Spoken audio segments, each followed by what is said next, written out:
cuando no hay forma de que podamos enfrentar la realidad de nuestra vida, los problemas, las situaciones cotidianas o aún los pecados y nuestra condición, sino, y esto ocurre en todas las órdenes de la vida, si no hay gente le gustan esas predicaciones grandilocuentes, frases lindas, hechas, le encanta ese tipo de predicaciones. Hace muchos años ya llegué a la conclusión que no voy a cuestionar, juzgar otro estilo, forma de predicación, pero llegué a la conclusión que la mejor forma en la que es más fidedigna la palabra de Dios es una predicación expositiva. Hace muchos años, gracias a Dios, por la gracia de Dios, pude llegar a esta conclusión. Porque una de las razones es que en la predicación expositiva uno está obligado de enseñar correctamente el significado de cada pasaje, de cada versículo. Porque la verdad es que en muchos estilos de predicación la verdad desaparece y es reemplazado por la verdad de que predica, o sea, la palabra de Dios. La otra razón de la predicación expositiva es que requiere realmente esfuerzo, estudio, sacrificio, y uno se da cuenta que si quiere exponer la verdad de un versículo, necesita profundizar inevitablemente. O sea, no tenés forma de detenerte, ¿ok? Con lo que ya a donde llegaste. Porque si la misma profundización o la exposición de la palabra de Dios te obliga a hacer eso.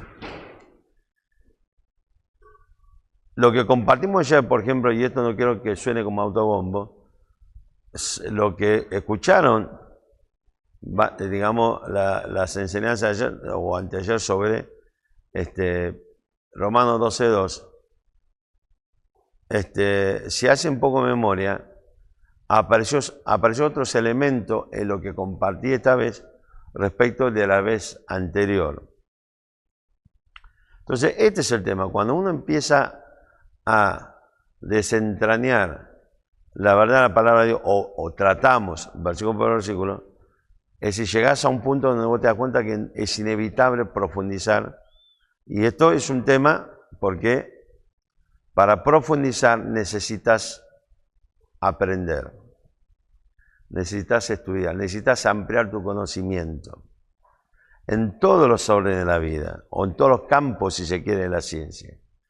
La realidad es que, para ser honesto, nosotros todo lo que compartimos estos días partimos de un enfoque de carácter sociológico y de carácter, digamos, antropológico, como forma de enfocar diferentes aspectos de la palabra de Dios. Pero para eso uno tiene que estudiar inevitablemente, ¿ok? Y esto es cuando uno quiere una predicación expositiva, te obliga a hacerlo. La otra razón de una predicación expositiva tiene que ver también con que cuando uno pasea toda la palabra de Dios, no necesito yo ver, digamos, hacer que la Biblia diga algo en particular, porque cuando uno pasea toda la Biblia, versículo por versículo, simplemente, no te preocupes, los temas están allí, y cualquier tema de la vida cotidiana está allí, y la palabra de Dios simplemente lo va a revelar delante de nuestro. Y la otra razón es que cuando uno desarrolla este estilo de predicación, necesita inevitablemente dejar de lado, volar por las nubes y bajar a la realidad cotidiana. Porque la palabra de Dios es así. Fíjese un detalle, lo que yo le decía, estoy seguro que muchos escucharon predicar, usar como pasaje Romanos 12:1 para hablar sobre la consagración. Así que os ruego, hermanos, por la misericordia de Dios, que entonces, que antes es muy común, yo lo he escuchado muchas veces, Romanos 12:1 para hablar de la consagración. El gran problema es lo que yo le digo, cuando uno empieza a estudiar positivamente se da cuenta de algo. Yo escucho muchas veces esta idea de consagración y yo digo, bueno, me voy a consagrar. El problema es que cuando Dios te dice consagrate, te va a llevar al terreno de lo práctico y te dice cuál es tu problema, y le da nombre, apellido, le da un sustantivo propio a tus pecados, tus errores, lo que sea. Entonces, cuando uno empieza a analizar las Escrituras de esta forma, inevitablemente vas a tener que empezar a ver tu vida no como, Señor, necesito dar más de mi vida para ti. ¿Vieron qué lindo que suena? Cuando uno empieza a analizar la vida de esa forma, empieza a darte cuenta y te tenga ese Señor, esto es el pecado que mi vida no estoy corrigiendo, no estoy venciendo, que me impide darte más de este tema en particular.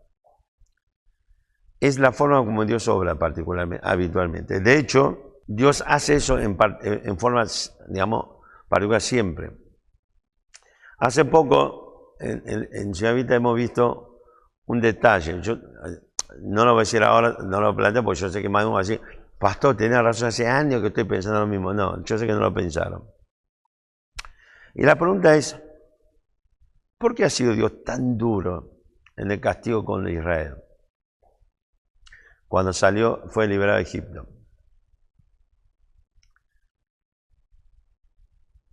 ¿Por qué habrá sido? Porque la verdad, ¿ustedes qué prefieren? Si tienen que recibir un castigo.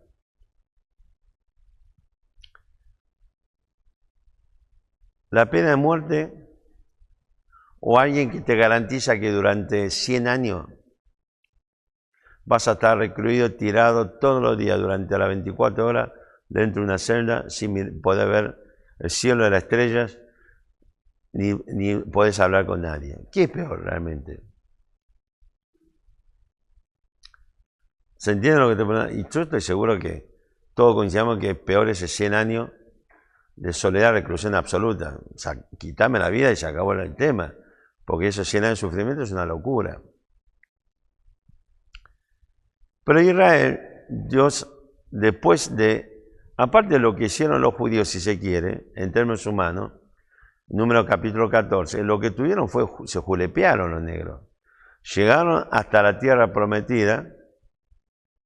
Moisés mandó a los 2 espías, volvieron y dijeron, 10 dijeron, nos van a fagocitar. Son una bestia impresionante, cada uno mide como 40 metros, éramos como unos miserables bichos al lado de ellos, y no vamos a poder. ¿Que no es normal que usted sienta miedo? ¿No es normal que tengamos algún tipo de acto de cobardía o cosa por el estilo? ¿Y por qué por un momento que los judíos sintieron miedo, me tenés podrido bicho, esta mosca, sintieron miedo, tuvieron un momento de renuncia y de cobardía?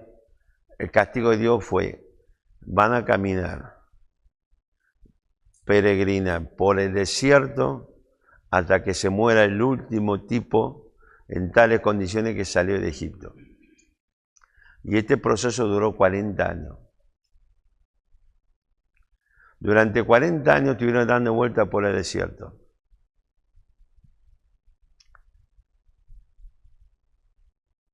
Mi papá estaba, yo nací en un restaurante, digamos.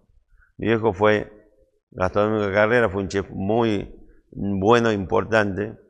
Y uno de mis sueños, porque aparte me encanta la gastronomía o la cocina, es tener una roticería china. Quería estar en ese lugar, ver a mi viejo cocinar y por supuesto aprender a cocinar a su lado. Y nunca se pudo dar. Papá estuvo 3 operaciones, le había contado, y después de la última operación tuve más de un año tirado, postado en un hospital. Yo en ese momento, con 14 años, salía del colegio y tenía libre tiempo y empecé a recorrer inmobiliarias. Ubicaba una zona de lo que hemos hablado con papá, qué tipo de estructura social, lo que sea, digamos, y edilicia, era bueno para poner una roticería y salir a recorrer esos barrios de la ciudad de Buenos Aires, recorría inmobiliaria, charlaba entraba, preguntaba y me traía todas esas cosas, todas esas informaciones con la tarjeta de la inmobiliaria y me iba al hospital y me sentaba a hablar con mi viejo y le contaba, che, papá, mira, fui a tal lugar, tal avenida, tal calle, el lugar es así, así, así, vi un local que tiene estas características, el precio, y le contaba. Ahora a la distancia pienso que los tipos de la mayoría estaban todos pirados. Imagínate que venga un pibe de 14 años y te haga todas estas preguntas. Y claro, la expectativa era que algún día el viejo iba a salir del hospital, se iba a sanar y finalmente se va a concretar ese sueño. Imagínense que esto lo va a hacer durante 40 años. Haga lo que haga, piense lo que piense, proyecte lo que proyecte durante 40 años, pero nunca nada se va a concretar. Y la única verdad es que te vas a morir en este desierto. No importa qué expectativas tenga la vida, te vas a morir en este desierto. Es terrible, digamos, vivir de esa forma. ¿Por qué será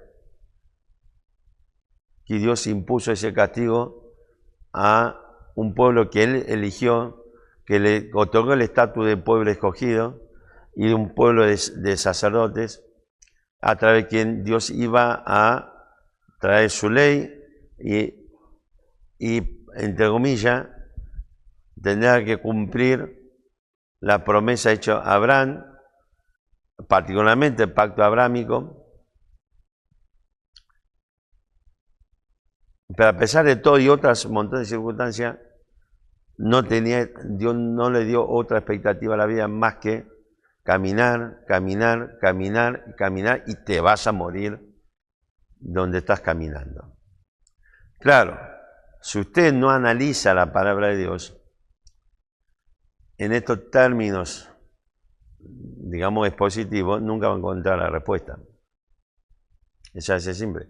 Pero además, este concepto expositivo te obliga a cuestionar, a preguntar, porque al analizar el texto, versículo por versículo, letra por palabra por palabra, te lleva a la necesidad de cuestionar y preguntarte. Pero esto no es lo que nosotros queremos. Preferimos decir, Dios, toda mi vida es tuya. Dios, yo te entrego absolutamente todo. Mi tiempo, mis bienes, toda mi vida es tuya. La cantidad de veces que he hecho esa promesa a Dios. Pero en el fondo nunca le entregamos nada, porque son palabras vacías y huecas, hasta que no identifiquemos con nombre propio el área de mi vida que debo entregar, el pecado que me impide que haga eso. Nunca vamos a lograr el desarrollo, el avance de nuestra vida cristiana. De la misma forma, si usted nunca reconoce su condición de pecador, nunca va a ir a Cristo sinceramente en busca de perdón de pecado y salvación. Quiero decirte algo, vos podés estar seguro de tu salvación hoy, y no lo sos. Y vamos a ver algunas razones por qué no lo sos, pero el tema es que el hecho de que vos digas soy pecador no significa que reconozca que sos pecador. Podés tener este concepto, si se quiere, grandilocuente, pero que no es algo que afecta a tu vida. Consecuencia, seguir muerto en tus delitos y pecados. Usted sabe que para la salvación no solamente usted necesita reconocerse como pecador. Por ejemplo, Un testigo de Jehová nunca puede ser salvo. Un testigo de Jehová, pase lo que pase, haga lo que haga, nunca puede ser salvo. A los mormones tampoco, ¿no? Pero bueno, lo uso como ejemplo el tema de los testigos de Jehová. Por dos rabas que le voy a compartir en mi porción de raba. ¿Por qué yo asevero que los testigos de Jehová nunca pueden ser salvos? El tema es que ellos creen en Cristo, ellos creen que Cristo es Hijo de Dios, no lo niegan. ¿Ok? Pero el mayor problema de ellos, fundamental, es que no creen que Cristo es Dios. Porque hay una premisa fundamental en la salvación, y es que la salvación pertenece a Dios, dice. Ya el Salmo, el Antiguo Testamento, dice que la salvación pertenece a Jehová. La negación de Cristo como Dios me cambia el concepto básico de lo que es la salvación. De hecho, fíjese el esfuerzo que ellos hacen para modificar Juan 1.1. Juan 1.1 es unos versículos más claros acerca de la deidad de Cristo. Dice, en el principio era el verbo, y el verbo era Dios, bueno, y el verbo estaba con Dios, y dice, y el verbo era Dios. En el griego, encima de la oración, dice, y Dios era el verbo. O sea, el problema es que es por la forma, la estructura de la oración en español, el sujeto va adelante, entonces tiene que traducirse necesariamente como y el verbo y el verbo era Dios. De hecho, ellos en la versión de ellos le agrega un artículo indefinido, dice, y el verbo era un Dios.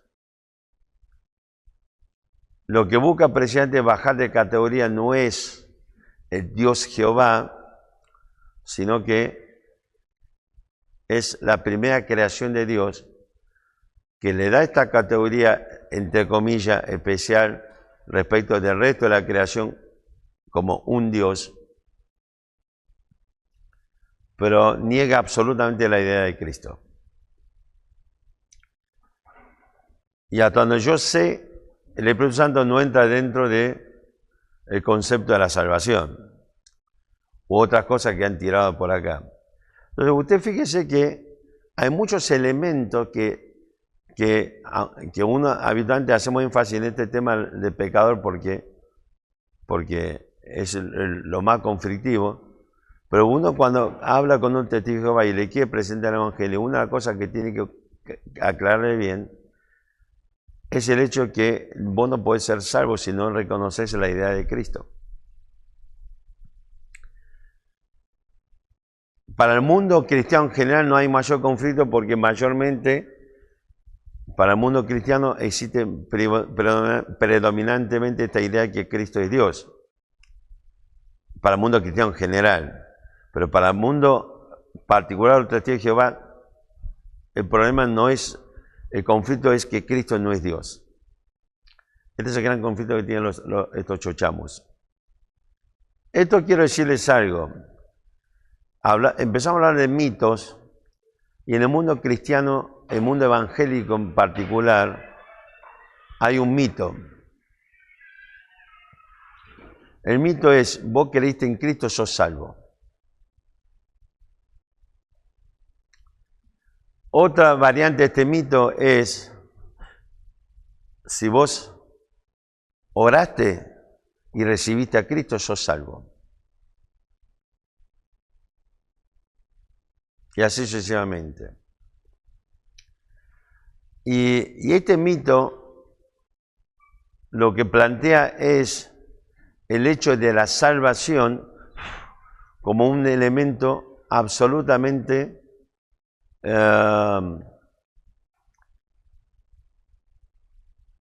digamos, como algo que no tiene ninguna conexión con nada, ni antes ni después. Es decir, que la salvación es un hecho absolutamente independiente, sin ningún tipo de relación con desarrollo posterior de esta persona, ni mucho menos con desarrollos anteriores. ¿Ok? Esto es lo que ocurre con el tema de lo que es el mito de la salvación. De hecho, hay otro mito que va apareciendo, que lo estoy escuchando cada vez con mayor frecuencia, y es que, es decir, vivimos un tiempo donde tenemos que necesitamos llevar esta experiencia de friendly a todos lados. ¿Vieron que hay lugares que dice, te pone pet friendly? O sea que es, digamos, un lugar que es amigable con los animales. De hecho, tenemos confitería para animales. Entonces vos llevas tu mascota y vos estás mirando cómo tu mascota, juntamente con otra mascota, toman su desayuno y su merienda o su café, cosas por el estilo. ¿Ok? Hoy por hoy, la verdad, si yo hubiera tenido visión de futuro, tendría estudiado veterinaria. Porque hoy por hoy la veterinaria tiene cada vez más cantidad de rubro a cubrir. Antes era simplemente una especie de hospital para los animales. Hoy por hoy, una veterinaria es un hospital para los animales, es un supermercado para los animales, es un bazar para los animales, es una boutique para los animales, es un spa para los animales. ¿Es cierto o no? Se hace todo. Hasta tenés, ¿cómo se llama? Manicure y pedicure para los animales. La empresa que podrá haber creado para servicio de animales. ¿Ok? Y juntamente con el supermercado le adosaría, por ejemplo, un hotel 5 estrellas. Ustedes saben que hay lugares donde usted se va de vacaciones y puede llevar su animal, su mascota a uno de estos negocios para que sea, digamos, entre comillas, o sea, mientras usted está de vacaciones en un hotel 5 estrellas, su perro también está en un hotel 5 estrellas y recibe mejor cuidado y atención. Cuando usted vuelve, se lo lleva. Una vez pensé, en ese momento tenía un solo gato. Che, si lo dejamos, y llamé para preguntar, te costaba un ojo a la cara, dejar el gatito un par de días ahí. Ni loco. ¿Sabe qué? Me lo morfo primero. Ahora, imagínate, tenés hotel, y a eso le agregas un restaurante 5 estrellas, y aparte, hoy por hoy, tenés hasta digamos, servicio de psicólogo de animales, en serio, y hasta nutricionista de animales. El negocio que me estoy perdiendo es impresionante. Todo por carecer de visión de futuro. Es impresionante. Pero el tema es esto.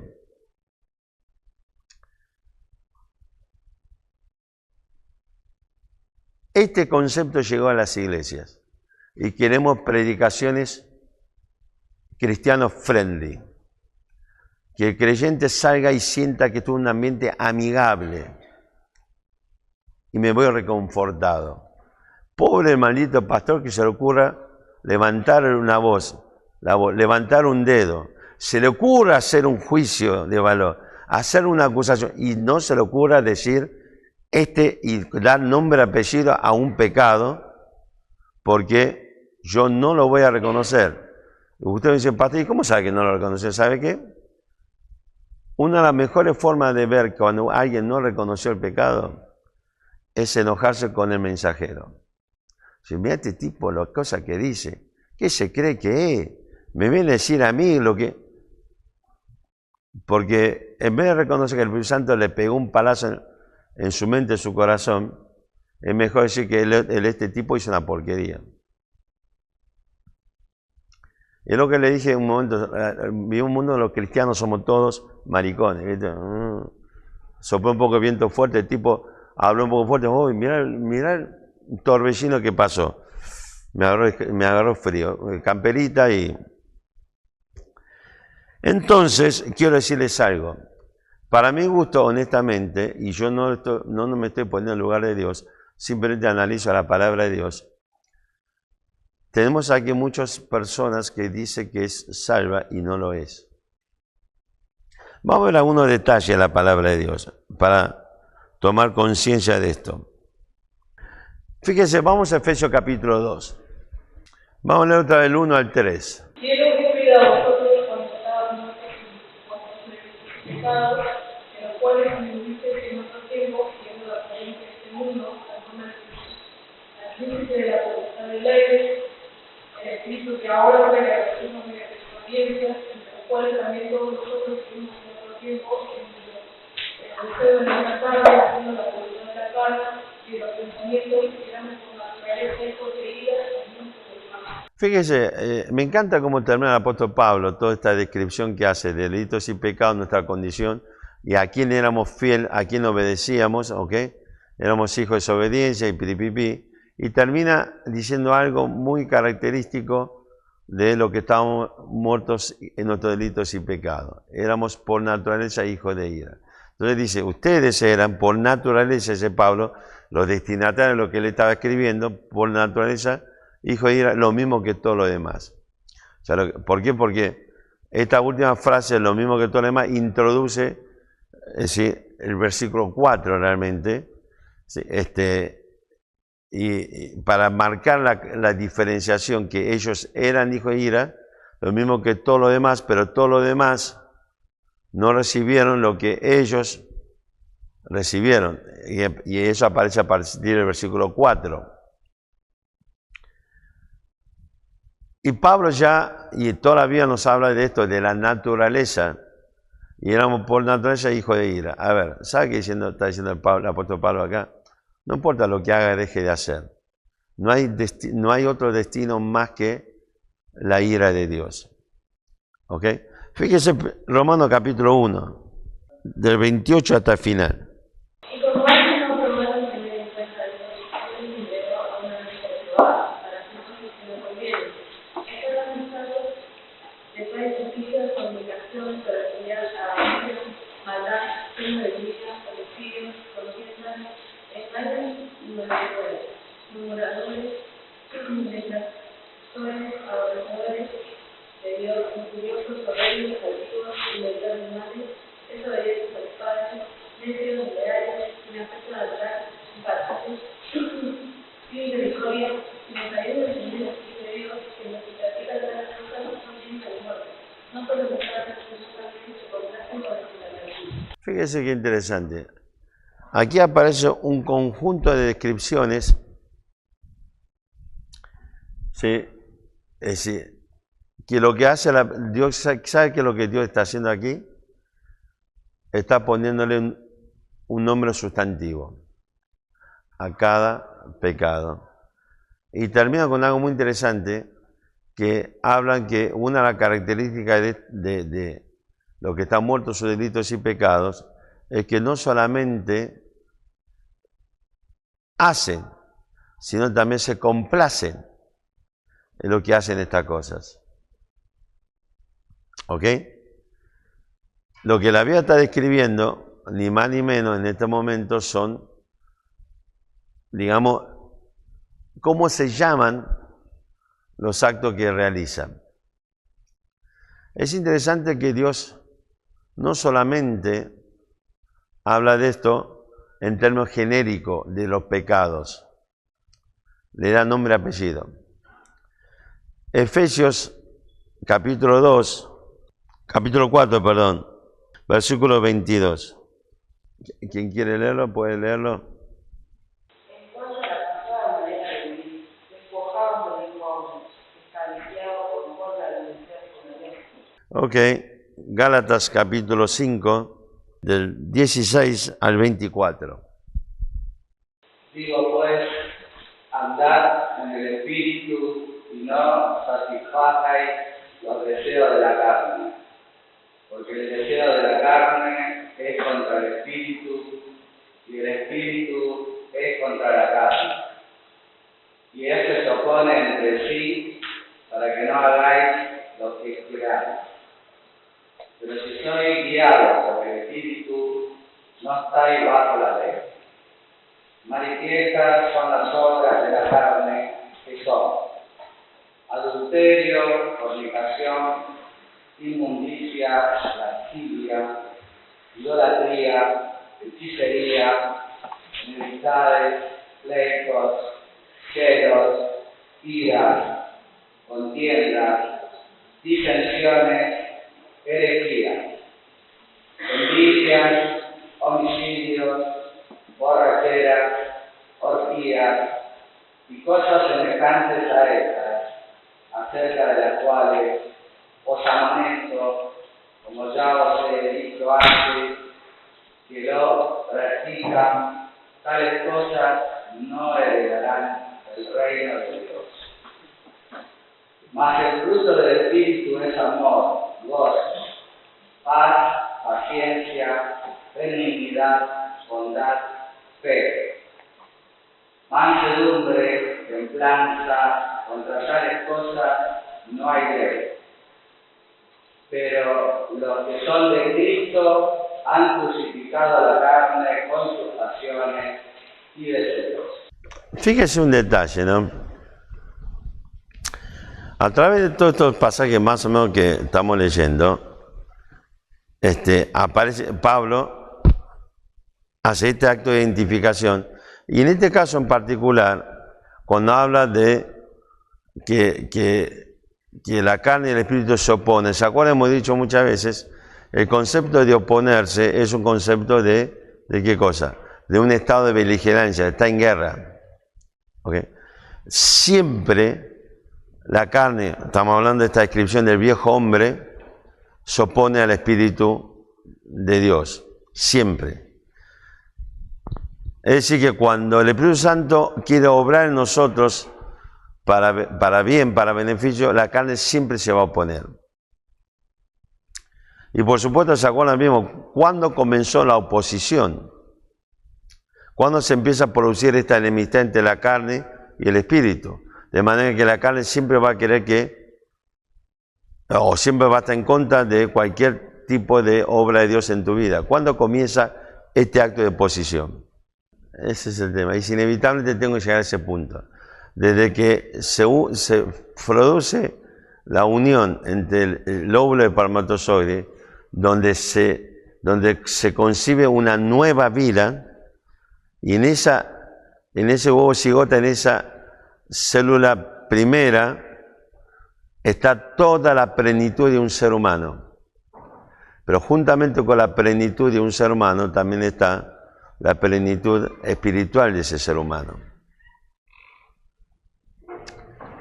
En ese momento ya se conformó la naturaleza caída del hombre.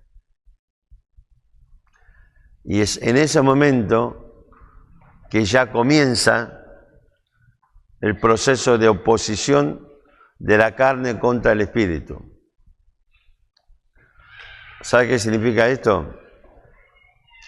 Que un chico, aunque es recién nacido, ya hay una plenitud de la carne que se va a oponer todo lo que tenga que ver con Dios y con su palabra. Interesante, ¿no? Y por último vamos a leer Romanos capítulo 8. Alguien que quiera leer del versículo 5 al versículo 8. Porque los que son de la carne piensan en las cosas de la carne, pero los que son del Espíritu en las cosas del Espíritu. Porque el ocuparse de la carne es muerte, pero el ocuparse del Espíritu es vida y paz.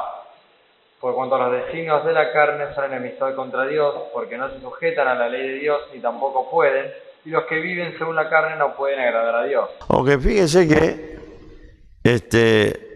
es interesante la descripción que Pablo hace de la carne. Ya no está hablando ahora solamente dándole nombre y apellido a sus actos. El problema es que Pablo dice que esos actos son inevitables. Sí, es inevitable que tu hijo, no importa la edad que tenga, comience a desarrollar ese tipo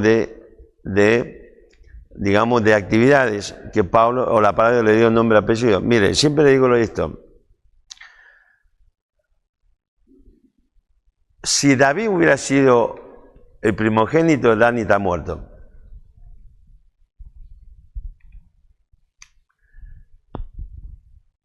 Si David hubiera sido, siempre lo he dicho, porque David, por su personalidad, por la característica de su personalidad, no se hubiese bancado que aparezca un nabo como un hermanito y me rompa la paciencia, lo liquido. Y yo estoy seguro que, aunque él no lo recuerde, que ha pasado algún tipo de pensamiento raro por su cabeza. No es que si sea bueno o sea malo, no porque Dani sea mejor o él es peor, no. Simplemente, lo que digo que como es David, ¿ok? Y no se hubiese bancado que a alguien le parezca y le haga un poco de sombra.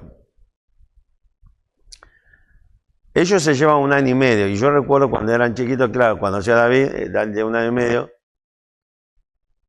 y es una edad donde sigue haciendo monadas o monerías para llamar la atención, para generar cariño de otros, y cuando nació David, comienza, y la gente empieza a prestarle más atención al recién nacido, y comienza un desplazamiento. O sea, no es lo mismo la comprensión de la situación a los 5 años que el 1 año y medio.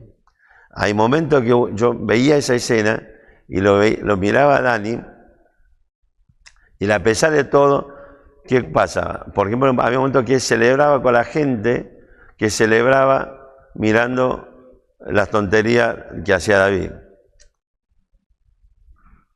Yo digo que al revés, David lo hubiera acuchillado. Ahora, pero esto es una cosa inevitable, por eso se acuerdan, una vez en Ciudad Vita, hace muchos años atrás, en una predicación sobre el tema hablando sobre el tema de la crianza de los hijos, pusimos a todos los chiquitos, desde bebé en brazos hasta lo que uno considera un niño, lo hizo pasar todo parado enfrente y dije, ¿qué ven?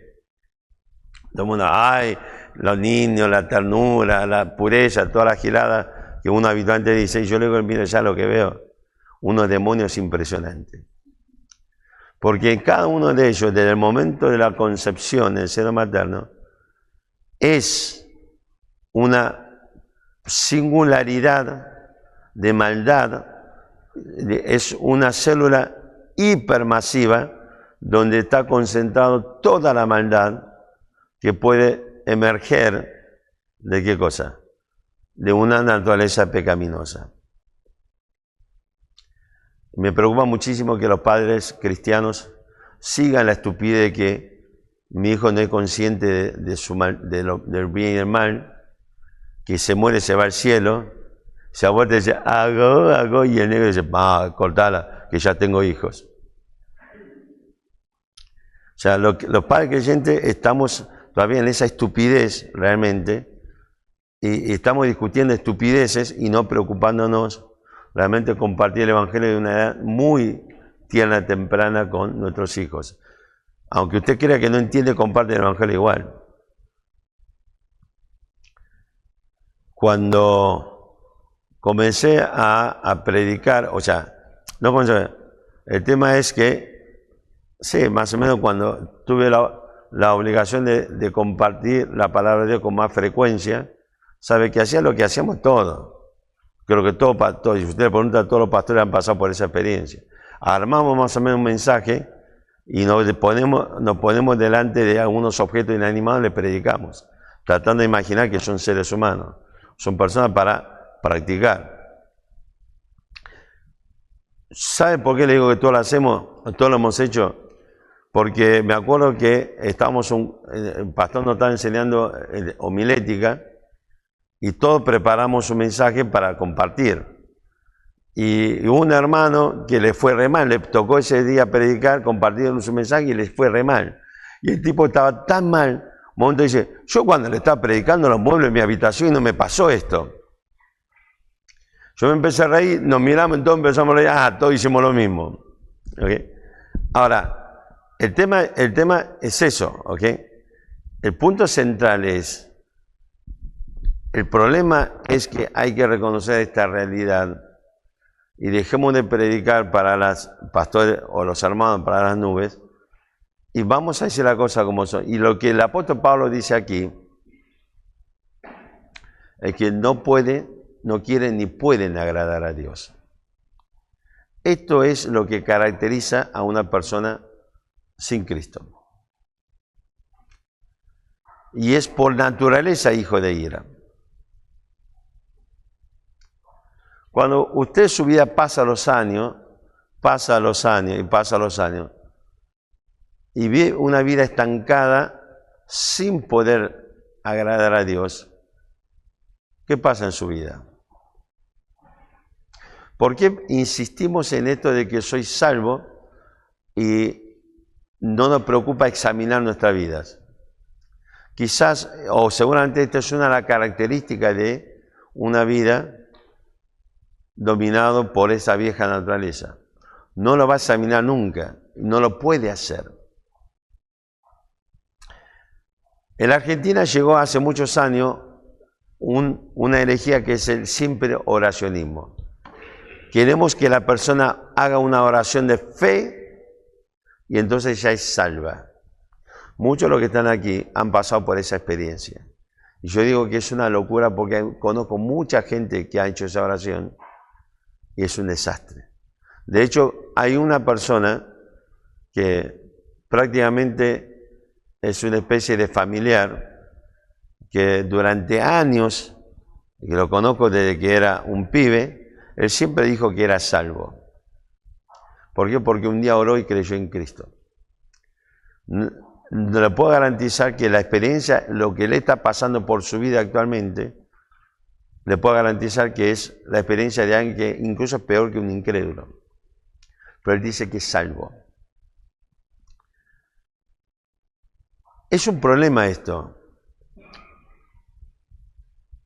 ¿Puede haber acaso una persona ser salva y que no se manifieste nunca esa salvación en la vida de alguien, de esa persona? ¿Sí o no? Esto es un debate que deberemos darnos. Hay pastores que defienden, bueno, el tipo dice que creyó y entonces no tenemos por qué cuestionarlo. Él creyó, punto. Pero negro, pero hace 50 años que no importa, él creyó. El gran problema es que cuando el tema es que para creer tiene que haber una serie de condiciones. Lo primero fundamental es la obra del Espíritu Santo, indudablemente. Pero vos no podés creer con la mera fe de que los seres humanos hacemos gala. Y ahora le explico por qué. Hace muchos años, creo que allá en los 90, había una película que se llama La Mosca. Creo que muchos la han visto. Pero el tema es, la idea era, vieron que la película de ciencia ficción existe lo que se llama teletransportación. Pero viaje a las estrellas, Star Trek, viaje a las estrellas, hacen eso, los negros se paran, toca y dice teletransportación para 5, y están 5 tipos parados ahí, y una de luz y la persona desaparece. Y después la nave aparece el haz de luz, los haces de luces y el tipo reaparece ahí. El concepto era que se descompone molecularmente a alguien y es llevado otra vez al destino. Y la idea de esta película es que un científico estaba experimentando con esto. Entonces logró crear 2 cabinas donde era descompuesto molecularmente una y todo su ser se transportaba a la otra y se volvía a armar.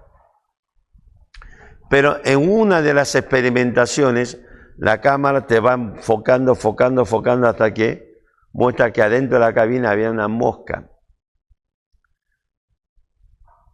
Se descompusieron las 2 naturalezas, se pasaron al otro lado y se combinaron. Y este científico salió como un ser humano, pero al tiempo empieza a aparecer característica de la mosca en él. Empieza a deformarse su vida, ya no masticaba, chupaba el alimento, empieza a aparecer pelo de mosca y así hasta que era un humano mosca o mosca humana, lo que sea. Las características que aparece, que está inscripta en nuestro ADN, va a aparecer inevitablemente. Esto es inevitable, ¿ok? Porque si no, podemos llegar a la estupidez que el ADN, o sea, la característica o la naturaleza de alguien, pueda, entre comillas, deformarse de manera que yo puedo empezar a tener cabeza de caballo. No, usted va a tener siempre cabeza de ser humano porque eso está en su naturaleza. Es inevitable, ¿ok? Puede haber situaciones que modifique, digamos, esa naturaleza, pero por ejemplo, puede llegar a nacer con, qué sé yo, 2 brazos o 3 juntos de un lado para el otro. Vieron que después de Chernobyl, mucha gente que fueron afectados por la radiación empezó a tener hijos con malformaciones, pero no te va a nacer un perro, a ver si nos entendemos. Es la naturaleza humana con malformación provocado por digamos, la radiactividad de esa explosión, pero no va a nacerte un perro. No es que porque estuve sometido a una radiación, entonces nació un chihuahua. ¿Ok? Tampoco es, si vos sos rubio, de ojos celeste, y tu esposa es rubia, de ojos verdes, y te nace un terrible chino, la radiación de Chernobyl. A ver si nos entendemos. Y Pablo dice que éramos por naturaleza hijos de ira. Es decir que usted y yo, cada ser humano, nacemos con la naturaleza pecaminosa y vamos a pecar. Y vamos a oponer a Dios y a todo lo que tiene que ver con Dios. Y vamos a no querer y no poder agradar a Dios.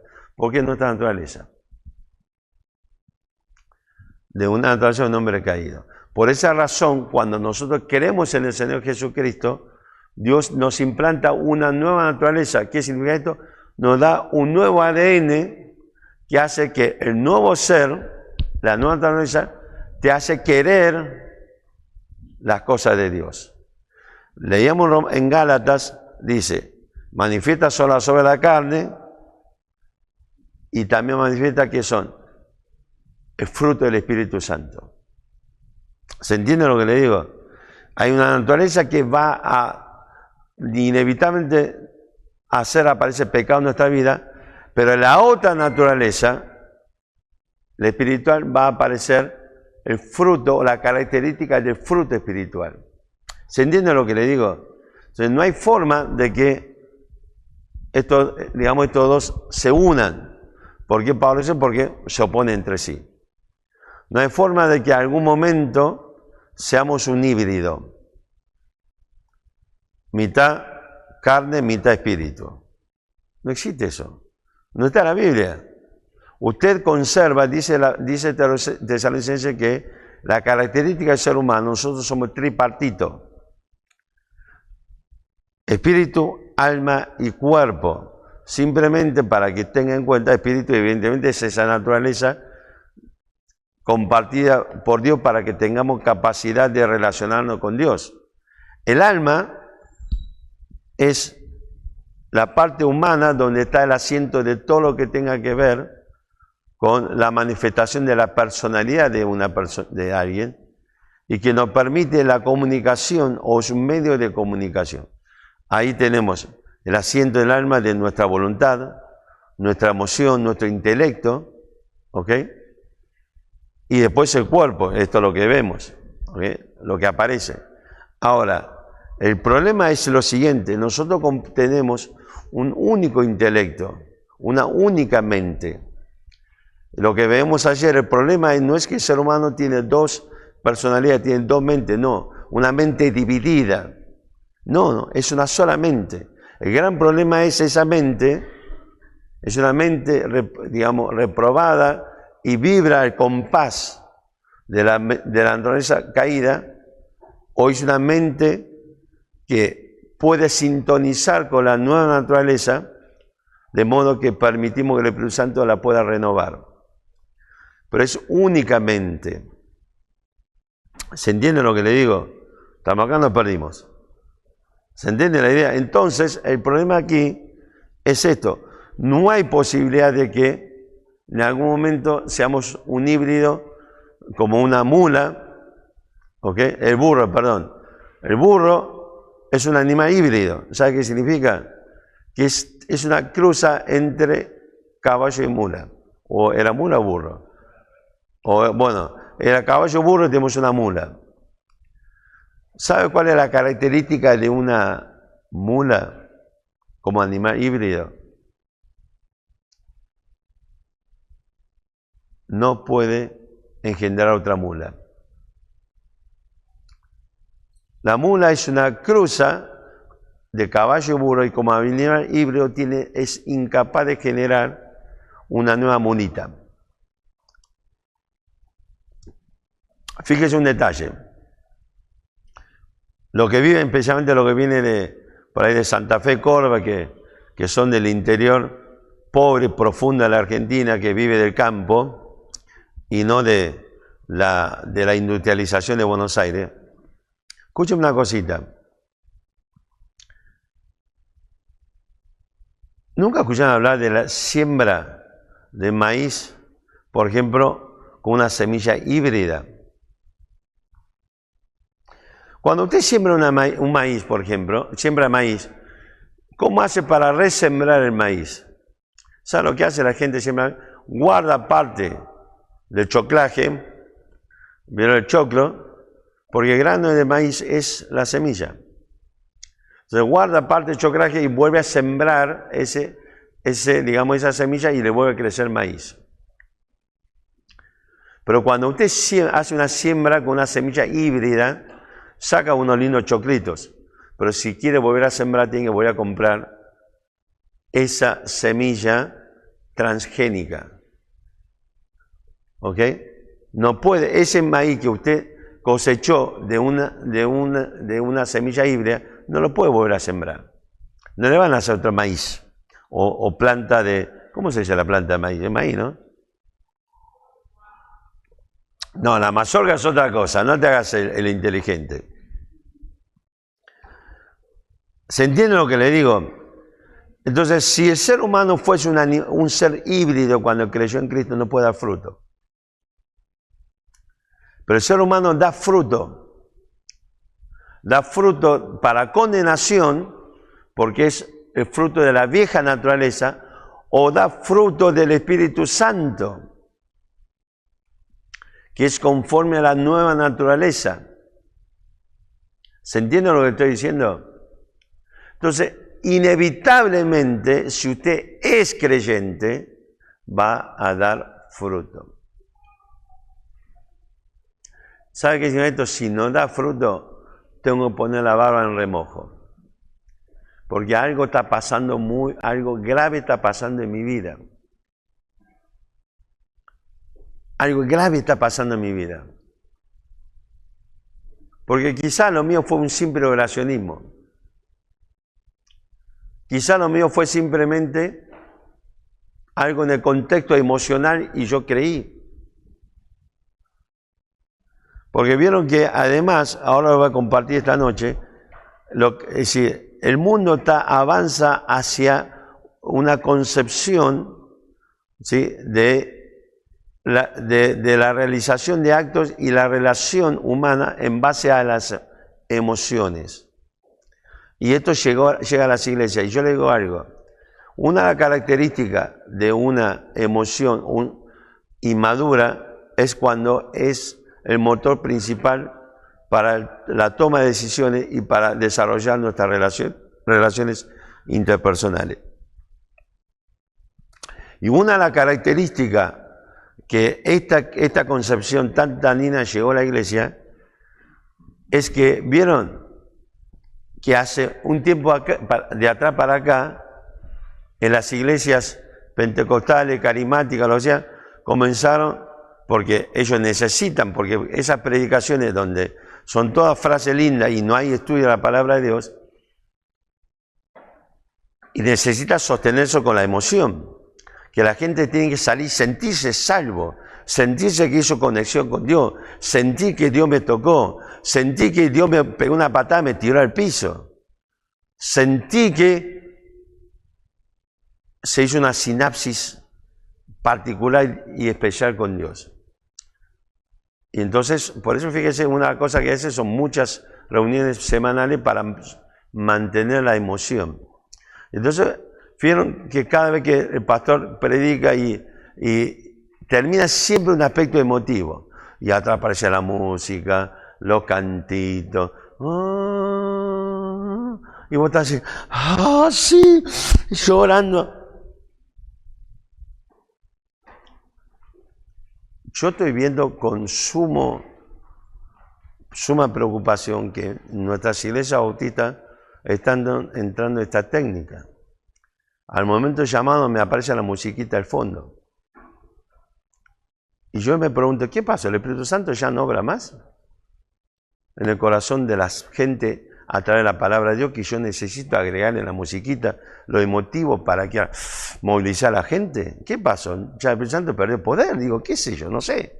Tal vez, porque ya no es el que obra convenciendo de pecado, de justicia y de juicio. Ahora es que obra inevitablemente, además de la palabra de Dios, porque perdió poder el Espíritu Santo, pero la palabra de Dios necesita meterle la emoción de la musiquita. Es un problema, ¿no? Pero el tema, quizás esta es tu situación. Porque seguramente es lo que le conté. Yo iba a los campamentos de pibe, la última noche el fogón, y nos llamaba toda la consagración. Y realmente era un momento muy emotivo, era muy lindo. Tenía un terrible fogón. Y vos estás en la oscuridad de la noche, a la luz de las estrellas, con el fuego. Y si usted es partidario de la filosofía de Heráclito, que decía que planteaba que el mundo está en constante cambio, él dice que acuñó la frase, nunca me bañé 2 veces en el mismo río. Y te habla del fuego como cada llama es una modificación constante, y entonces paso al frente y tiro el palito con la música de fondo, con la voz suave y armonioso. Joven, ven a Cristo. Ven, Dios te está llamando. No quiero saber qué es lo que hacía al día siguiente o esa misma noche. Quizás usted llegó a Cristo de esta forma y cree que es salvo. Lamentablemente quiero decirte algo. Y es lo que estamos viendo en Romanos capítulo 8. La salvación no es solamente, el Evangelio de Cristo no es solamente la salvación de nuestras almas.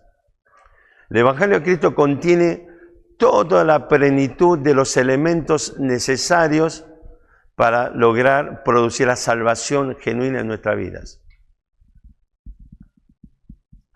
Pero también el Evangelio de Cristo contiene la plenitud de los elementos para ¿qué cosa? Para el desarrollo posterior de nuestra salvación, que es la santificación. Y Romanos 8, ¿se acuerdan? Romanos 8, estuvimos hablando de esto, que el paso siguiente, el propósito de la salvación, es nuestra santificación. Porque el objetivo final de todo esto, cuando llegamos al final del capítulo 8, vamos a ver que lo que Dios hizo en la eternidad pasada, ¿sí? En estos 5 verbos, Romanos 8, 28 al 30, ¿se acuerdan? A lo que antes conoció, también los llamó, a lo que llamó los predestinó, a lo que predestinó justificó, ¿se acuerdan? Es que es justificado barra santificación, o justificación barra santificación, y el último verbo, glorificó. Son 5 obras, está todo en pasado, en el griego no hay pasado, pero no importa. 5 obras que Dios hizo en la eternidad pasada.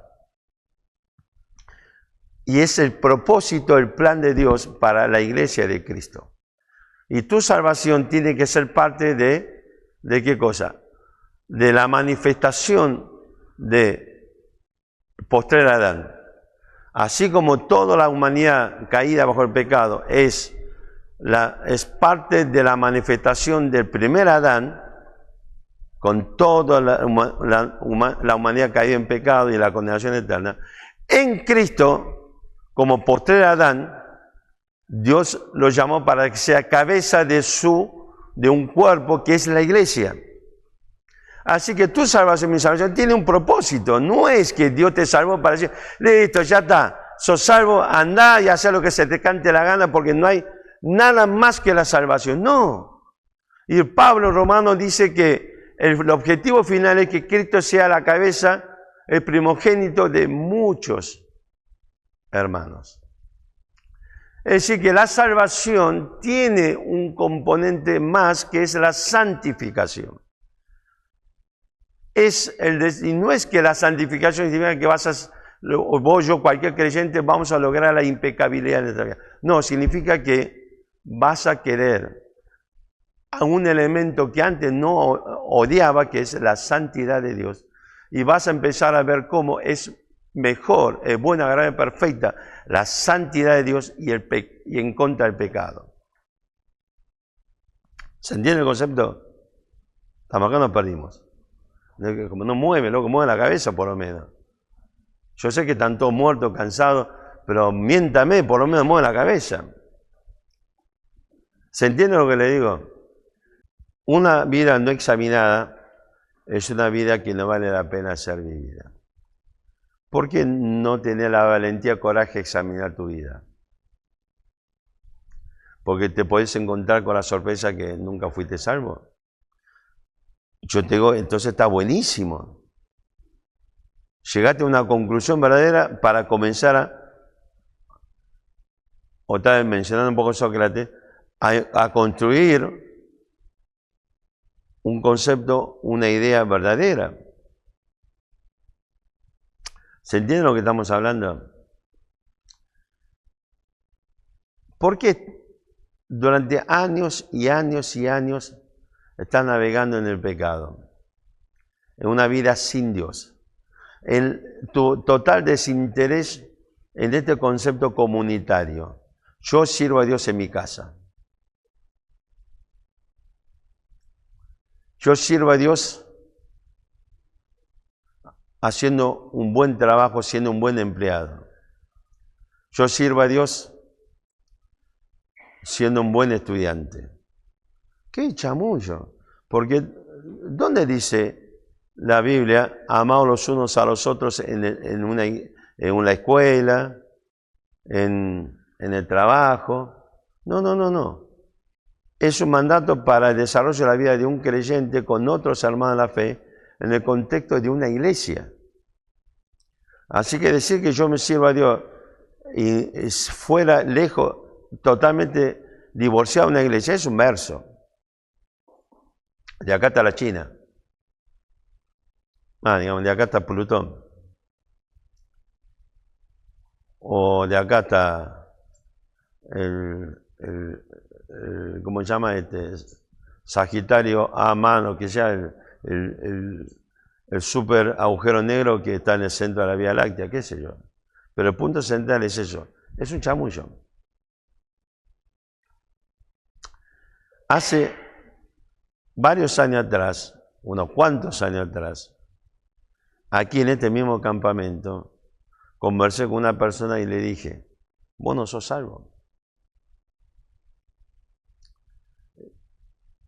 Y después hubo llanto y crujir de dientes, no sé cuántas cosas. Pero yo le planteo fue muy simple. ¿Cuándo fue la última vez que realmente venciste un pecado en tu vida? ¿Cuándo fue la última vez que la palabra de Dios provocó un cambio en tu vida? ¿Cuándo fue la última vez que el Espíritu Santo generó en vos una convicción y te llevó a dar pasos o tomar decisiones conforme a la voluntad de Dios? Yo no tuve respuesta ese día.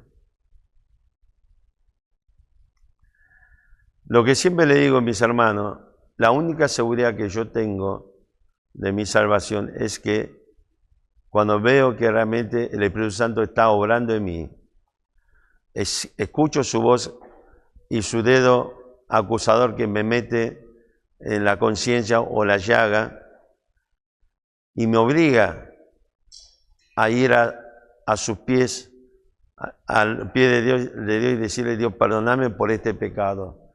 Me lo estás haciendo ver de una forma imposible ignorar y necesito que me empieces a ayudar para cambiar, modificar o dejar este pecado o hábito de mi vida.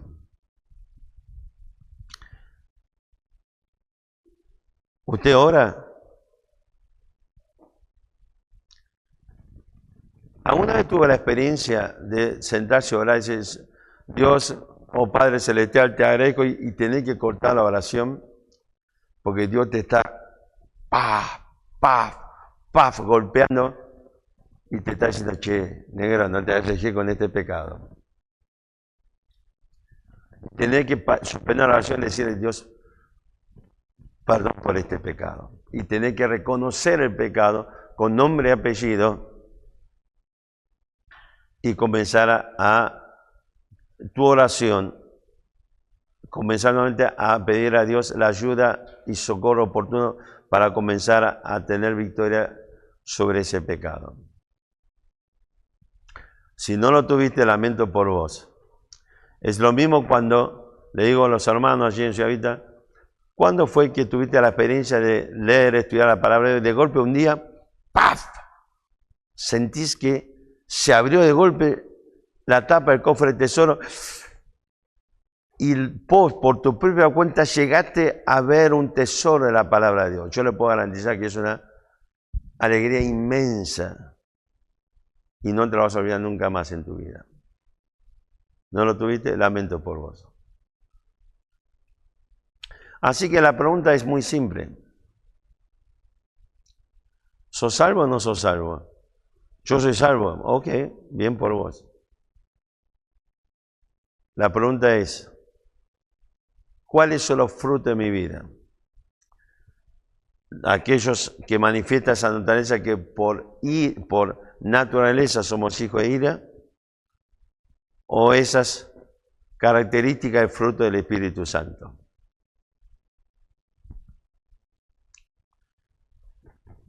No quiere decir que, yo no estoy diciendo que si mi vida es, digamos, es un revoltijo de pecado, que usted no sea salvo. No me atrevo a llegar a ese nivel de soberbia y pretender ser Dios, que sí ve nuestros corazones, sabe nuestra condición real. Lo que sí le estoy diciendo es, desde la perspectiva humana, ¿qué es lo que uno puede ver o no a la luz de la palabra de Dios? Porque esto es exactamente lo que Santiago capítulo 2 le dice a los hermanos. Le dice: muéstrame tu fe sin tus obras, yo te mostraré mi fe por mis obras. Ahora, Santiago no dice que no eran creyentes, porque el comienzo de todo ese pasaje, Santiago le habla a los hermanos, los llama hermanos, y comienza a hablar de esto.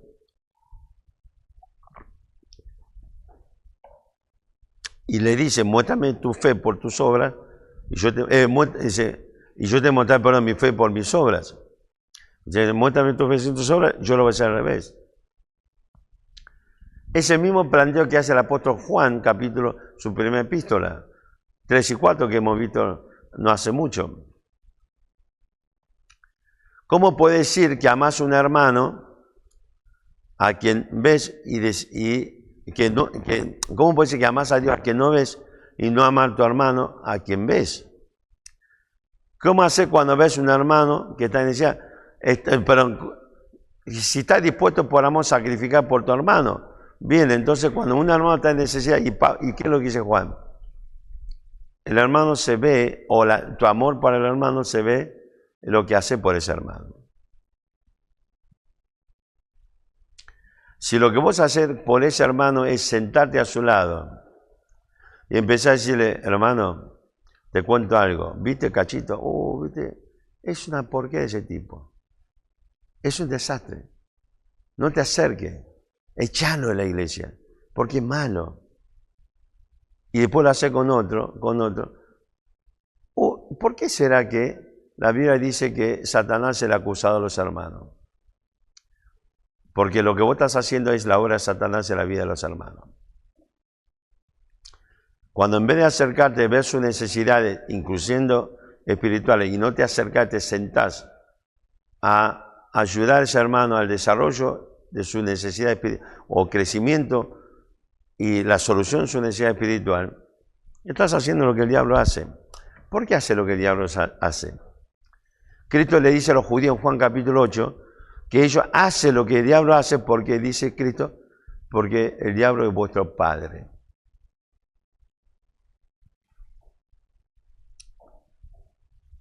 Y cuando vos decís tu oración habla de tu Padre Celestial, ¿a qué Padre Celestial te estás refiriendo? Así que, si yo no veo la obra del Espíritu Santo en mi vida, no escucho la voz de Dios, no hay en mí una urgencia por querer desarrollar cambio en mi vida para agradar a Dios, no hay en mí ningún tipo de preocupación por el concepto de la santidad de Dios y la perdición del pecado, digo, mi hermano, mi amigo, ponga la barba en remojo y empiece a analizar su vida. Porque lo que te espera a cualquier ser humano sin Cristo, después de la muerte, es simplemente la ejecución de la sentencia de Dios. ¿Te vas a jugar la eternidad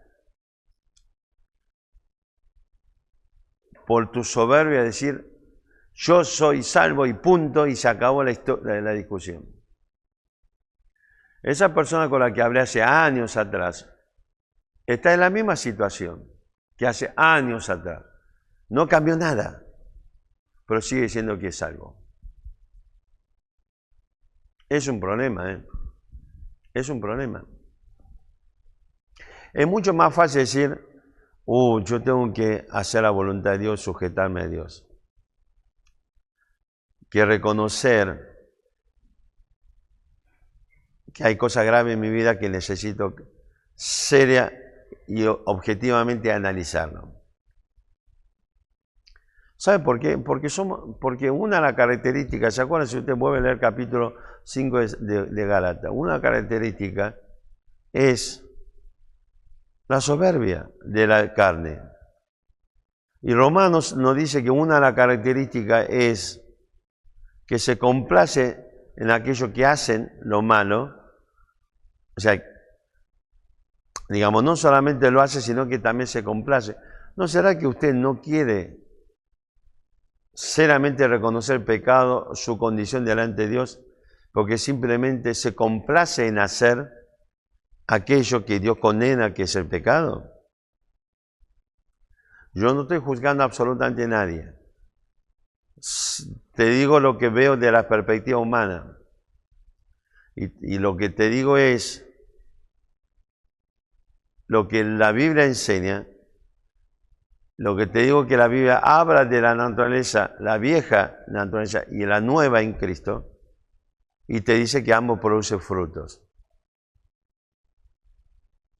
Y si no hay fruto de carácter espiritual, existen solamente dos posibilidades. O estás tan hundido como cristiano en la mugre del pecado de la vieja naturaleza, o nunca fuiste cristiano, creyente. ¿No es mejor realmente, pensando en la eternidad, volver a analizar su propia vida? Digo, ¿no? Simplemente. Recuerden que una de las características una de las manifestaciones de la soberbia es una característica del viejo hombre. Y se va a jugar la eternidad para sostener una característica del viejo hombre. Bueno, si lo hace, porque indudablemente no es salvo.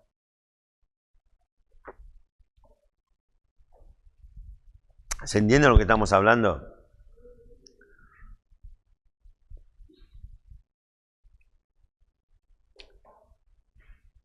Es un lindo momento hoy, no tenemos actividades. Lo que nos queda después del almuerzo es rascarnos a cuatro manos, tirado, panseándonos en la playa. Y hoy, como viene la mano, si no cambia el viento, vamos a tener un día muy lindo de playa. Muy lindo de playa. Y voy a necesitar comprar mucho hielo. Y tenemos aquí ¿cómo se llama? Conservadoras, para llevar de regreso a Buenos Aires, si los 7 bichos que voy a sacar esta tarde. Pero el tema es esto, mis hermanos, mis amigos. ¿Te vas a jugar? La salvación es verdadera. Y el castigo por el pecado también es verdad. Usted puede decir lo que quiera. Es lo que el otro día le decía, no sé con quién hablando, le digo, usted puede decir que esta pared no existe. Yo digo, che, hay una pared. Usted dice, no, para mí no existe. Ok, no me preocupa, decir lo que quiera. Pero si existe o no existe, se va a saber por los efectos que produce. Por ejemplo, si para vos no existe, corre contra esa pared. Si te estrola y te hace percha es porque existe. Esto es incuestionable. La palabra de Dios es verdad y el castigo eterno es verdad. Y la pregunta es, si te vas a ir de este campamento sosteniendo tu soberbia de que no creo, está todo bien pero no lo acepto, el castigo eterno es verdadero. Y no va a cambiar, Dios no va a cambiar ese hecho por el simple hecho que vos no estás de acuerdo o no querés creer. Así que hoy es un lindo día para hacer un examen de nuestra propia vida. Analizar dónde comenzó, cuándo, qué pasó, hablando en términos de relación con Dios. Y ver lo que fue el transcurso de tu vida. Y ver los frutos que hay. Y te va a decir tu propia obra en dónde estás parado.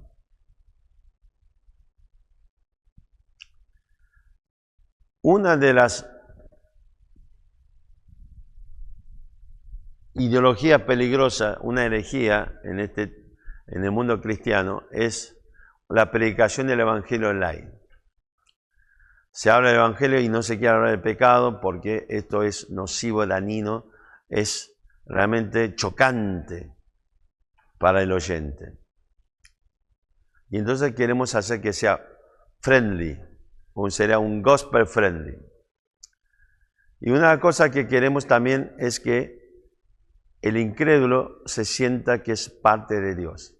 Entonces le decimos al incrédulo, Dios te ama y tiene un propósito para tu vida.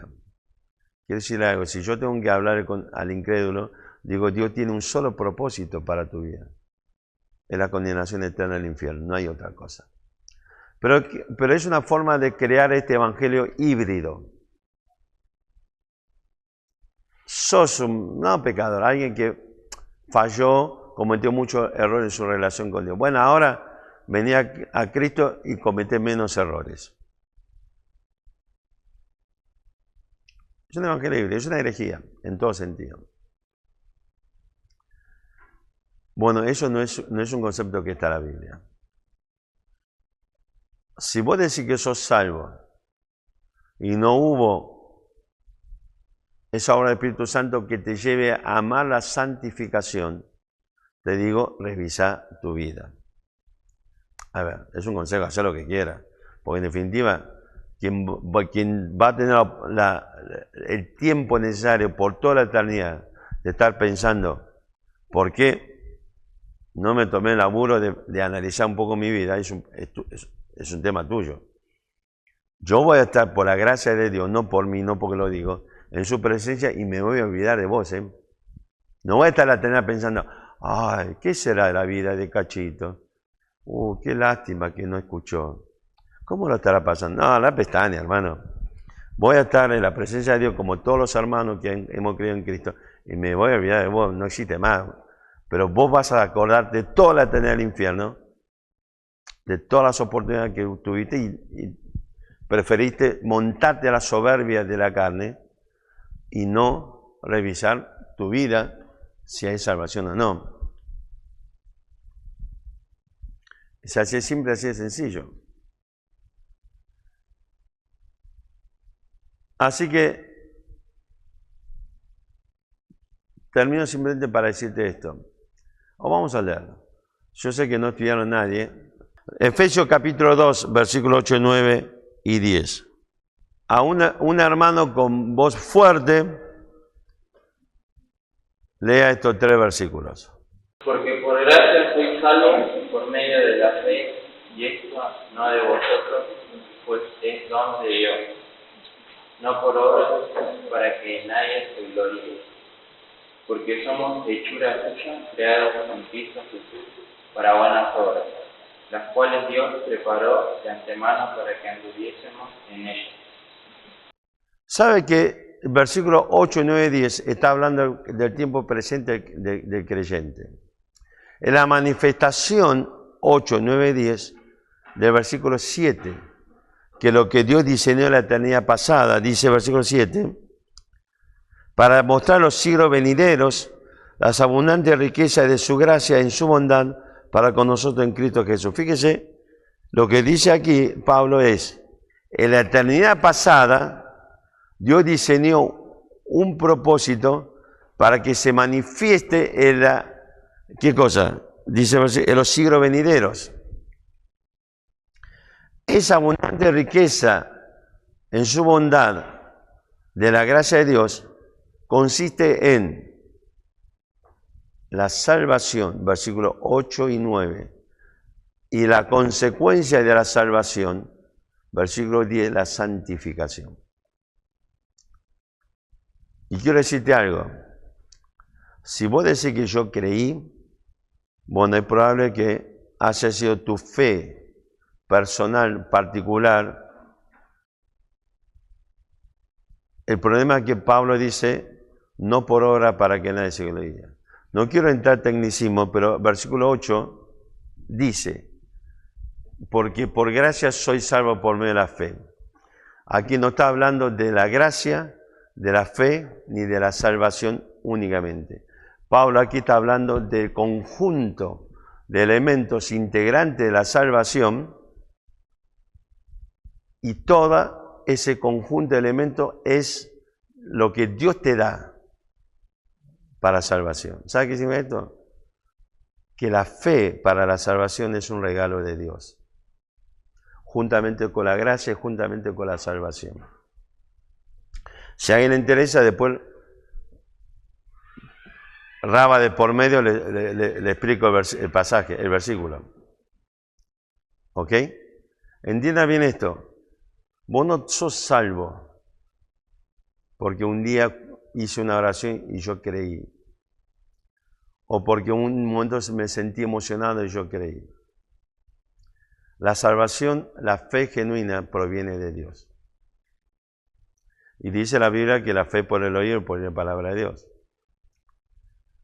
Y Pedro, con este mismo concepto, dice que somos renacidos de una simiente incorruptible por medio de la palabra de Dios. Es imposible que usted sea salvo y no ame la palabra de Dios. Porque el origen de la fe sobrenatural para la salvación proviene de Dios y de su palabra. ¿Y por qué cree usted que Dios le dio la salvación, le dio la gracia, le dio la fe? Todo esto no es de vosotros, dice Pablo, sino que es don de Dios, un regalo de Dios. ¿Por qué cree usted que Dios le dio todo esto? ¿Para que ahora haga con su vida lo que se le antoje la gana? No. Esto es una trilogía que aparece y termina con el versículo 10, que dice, porque somos hechura suya, creados en Cristo Jesús para la buena obra que Dios preparó de antemano para que anduviésemos en ella.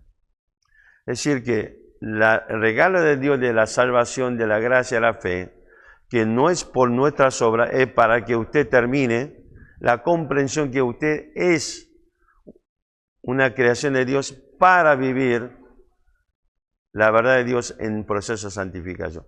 Este es, versículo 7, esto es las abundantes riquezas de su gracia en Cristo Jesús para ser manifestado en los siglos venideros. De manera que algún día, cuando Cristo lleve su iglesia, se pueda ver claramente Cristo para que sea primogénito entre muchos hermanos. La victoria de Dios sobre el pecado, sobre el primer Adán, y que ha conformado este pueblo que es en base al postrer Adán, que es su iglesia. Así que si usted creyó que Dios lo salvó para que, entre comillas, haga lo que se le cante la gana, bueno, es un tema suyo. La Biblia no dice eso. Si usted no quiere el proceso de santificación, es un problema suyo. No, Dios no dice eso. Ahora quiero terminar simplemente hablándote a ti, mi hermano de la fe. ¿En qué parte te olvidaste que la razón de tu salvación tiene que ver con esto, con tu santificación y con vivir conforme a las buenas obras que Dios preparó de antemano? Para que anduviésemos, el concepto de andar, peripateo, es concepto de vivir esas buenas obras. ¿En qué momento te lo olvidaste? Y estuviste haciendo macana y líos por mucho tiempo. ¿Sabe cuál es la solución? Es ir a Dios y decir, Dios, yo pequé en esto. No generalmente, Dios, perdóname porque yo pequé. Dele nombre y apellido al pecado, como hace la palabra de Dios. Y vaya y pide perdón por ese pecado. Y busque ayuda para comenzar a modificar y cambiar de manera a tener victoria sobre ese pecado. Ya lo vamos a conversar un poquito más tarde, pero quiero terminar simplemente haciendo nuevamente esta reflexión. No hay salvación si no es por medio del Señor Jesucristo. No importa cuánto tiempo estuviste en una iglesia y cuánto tiempo escuchaste la predicación evangélica. Si nunca diste ese paso a fe, decir, Dios, la verdad que hay tanta cosa que no entiendo, hay tanta duda en mi corazón, pero esto es claro, tu palabra es clarísimo. Si yo no creo en la obra de Cristo y la cruz del Calvario, me voy al infierno y yo no quiero eso y quiero creer hoy en el regalo de la vida eterna, en el regalo del perdón del pecado. ¿Cuánto de usted vendrá a Cristo hoy en busca de esa salvación? ¿Cuándo será el momento que dejes la soberbia de tu naturaleza para reconocer tu necesidad de Cristo y tu condición de pecador perdido para siempre? Te reitero, podés irte diciendo yo no creo, pero el efecto llega. El problema es que cuando llega el efecto ya va a ser tarde. Como esta pared que creo que no existe y cuando se produce el efecto ya me estroleé. Ya es tarde. ¿Vendrás a Cristo hoy? Vamos a cerrar los ojos con todo el mundo con la cabeza inclinada. ¿Vendrás a Cristo hoy? No hay salvación si no es por medio del Señor Jesucristo. No hay otro medio que Dios estableció. Nos dice claramente la palabra de Dios en Hechos que no hay otro nombre bajo el cielo dado a los hombres en que podamos ser salvos. Así que nada depende de vos. Nada emerge de vos. Nada aportás a la salvación, sino solamente Dios brindando los medios para la salvación por medio del Señor Jesucristo. Es pura y absoluta gracia, amor, misericordia y sacrificio de Dios para darte salvación y perdón de pecado. ¿Vendrás a Cristo hoy? Le dirás a Dios, quiero, por tu gracia, recibir la salvación que me das por medio del Señor Jesucristo.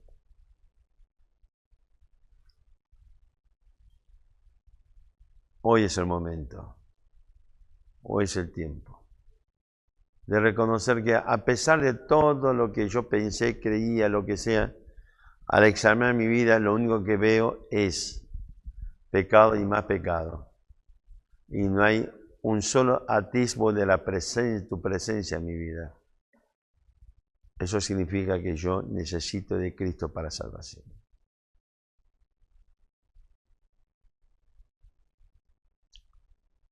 Mi hermano de la fe,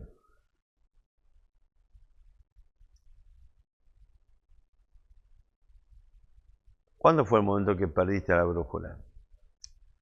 ¿Cuándo fue el momento que te olvidaste que la vida cristiana significa muchas cosas, pero una de esas significa comenzar a amar más la voluntad de Dios, la persona de Dios, la palabra de Dios, y odiar más el pecado? Y no es lo que yo he estado haciendo. Deberías sincerarte delante de nuestro Dios y decir: Dios, este es mi pecado, o estos son mis pecados, o esta es la razón más urgente que mi vida me aleja de ti hoy.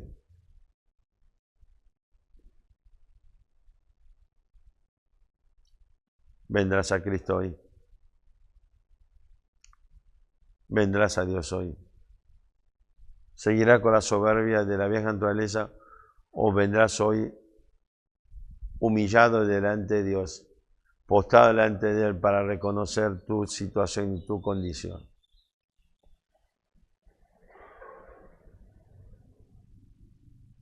¿Qué harás esta mañana? Padre, queremos darte gracias por tu palabra una vez más.